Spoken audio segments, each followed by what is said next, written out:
labor, and the expression of worth. I did not have sufficient rooting to hold me in that center. I was not rooted deeply enough in the one. I'm out here at my ex-in-laws of all places, sitting out here by these cattle. I worked for my father-in-law for a year and a half when I was in my 20s. Studied under him, really.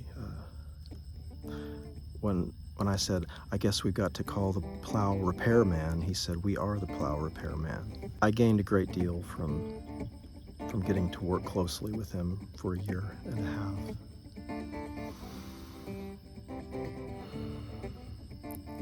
As things go with family, they are not always easy, and there obviously is great healing that we are all doing together. And just being here is bearing witness to that great healing that we are all participating in. So I sit here in great memory of all the people who have blessed this life and who I have had the opportunity to bless. And I remember many blessings.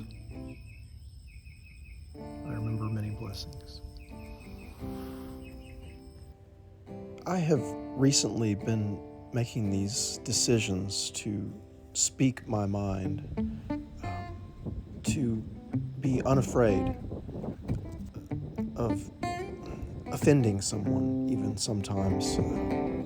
Just knowing that I'm being true to my own path and that I am not responsible for taking care of other people's emotions around the way that I live in this world. I am discovering this out of necessity. Just as I explore different ways to live, I realize that I've been making so many apologies for myself in so many ways, in so many situations. And so I've been taking some risks. I realize I've been taking some risks when I am pressed. I am not obligated to respond in a weak manner. In fact, I may use my intelligence to present another viewpoint to you and try to help you expand your consciousness. And you know what? This is the gift that has been given to me too in so many of my brothers and sisters. So thank you, and you're welcome. I love you.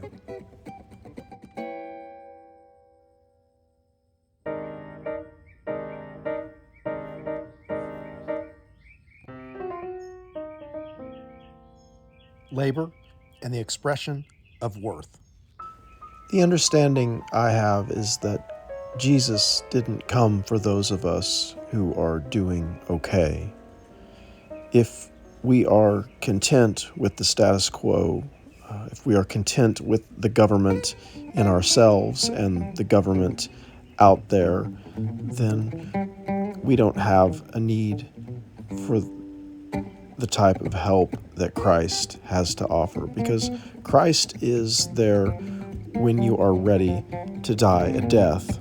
And so there are some of us who have just been dying and dying, who were born into death, it seems. There are some of us who have been watching our brothers die and whose very lives have been threatened by something that has been quite oppressive for many of us. And some of us have not made it, but some of us are learning to stand. We're learning to stand in new ways, and there's a depth coming. There's something deeper arising from us. A lot of us have been written off.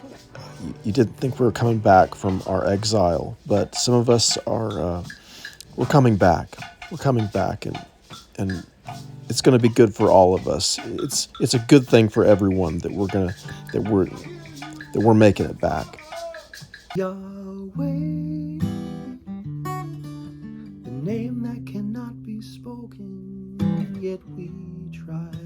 speak it anyway. Yahweh,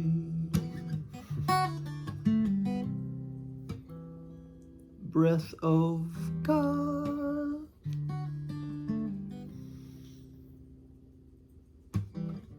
be still and know that I am, I am, I am.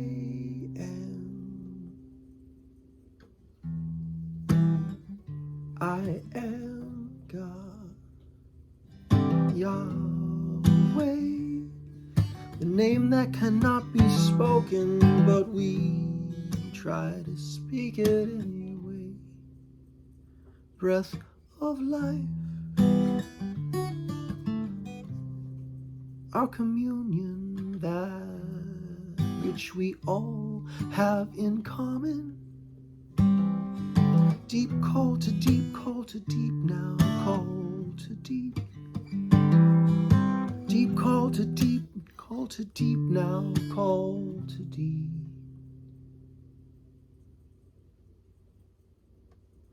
Deep call to deep, call to deep, call to deep now. Call to deep, call to deep, call to deep, call to deep now.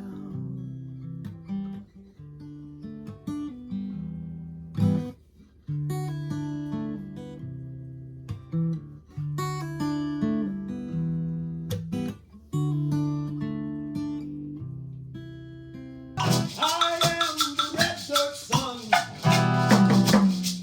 and so are you. Yeah. Yeah. Rising up from the clay, people rising up, human beings. Transcending the binary is not an easy task, and it is not something that can be done outside help from the Spirit. Because those of us who have been victimized, when we start rising up, you start to see the hurt and the anger, and there's just a deep communication that has yet to happen between the haves and the have-nots, the colonizers and the colonized, the oppressed and the oppressor, the victims and the victimizers. So this may be what you're witnessing in this work that you're seeing today through this film and through these words and through these relationships. I would like to mention that my nephew, Tyler, drew us all into this reconciliation conversation. I see the Christ in you, my brother.